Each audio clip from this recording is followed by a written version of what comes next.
Fantastic. You're very welcome to Suantraí Íosa, where we're looking at the readings for tomorrow, Saturday the 11th, Saint Paulinus of Aquileia.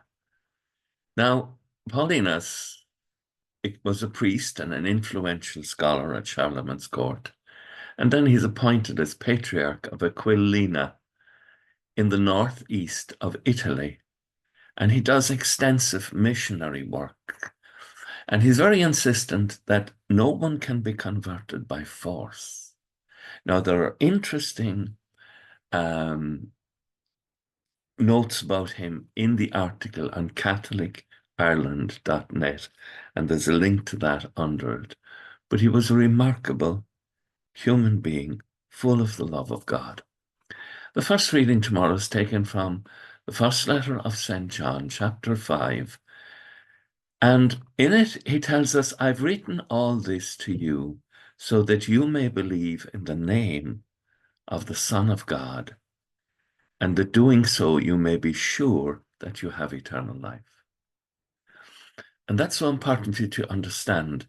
We don't receive eternal life because we're perfect. We're flawed.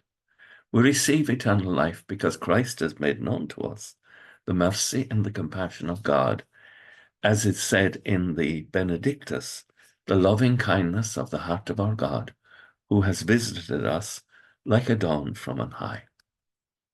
The psalm tomorrow, oh, praise the Lord, Jerusalem. Rejoice in what God has done for us, his people.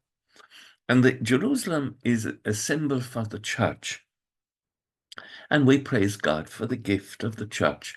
And we pray for a deepening of spirituality and faith in the church.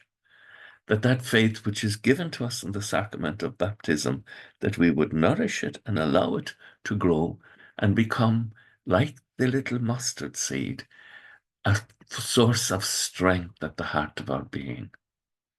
And the gospel tomorrow, Luke chapter 5, verses 12 to 16. And Jesus is entering a town, and there's a person there who has leprosy. Now, leprosy was terrible because you had to leave your family. And you had to go away from everyone, and you had to dress differently. You had to ring a bell and shout out unclean so that people could know that you have this terrible disease that can be communicated so easily. And so you live away from people. You can't even go to church with them. You can't attend a family celebration. You are isolated completely. It was a horrible thing. And so the man cries out and he says to Jesus, you can cure me if you want to.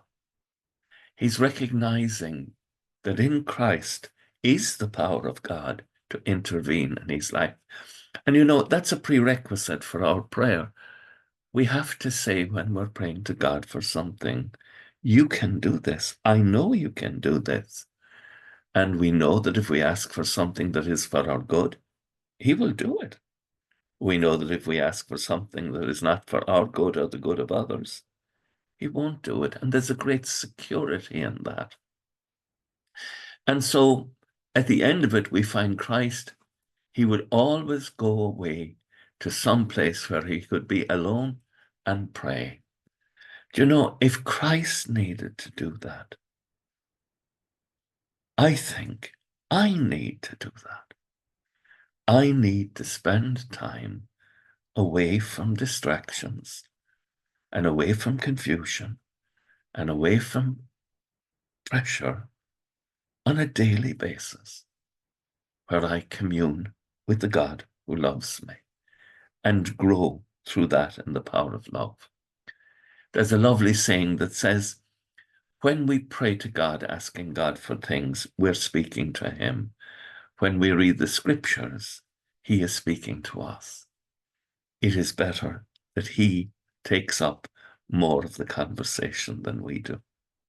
With thoughts such as these, let us go to our beds and let us pray that we shall indeed awaken in the morning with the praise of God on our hearts and on our lips. Agus gemana dia ilakotlik shiv, ahar mak agus spirit nave. Amen. Slán go fóill. Bye for now.